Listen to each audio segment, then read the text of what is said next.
Well, here it is, September the 14th, 2012, and I just had to take another short video of this amazing 79-year-old wringer washer, Maytag Model 30 from 1933, in the process of restoration, getting it painted up and back to hopefully almost pristine condition.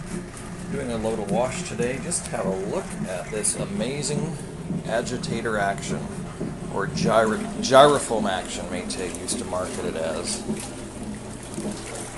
It really moves the clothes. Constant circulation with them rolling over and tumbling towards the center. This thing does an amazing job. I would challenge it against any of today's modern machines, especially a front loader.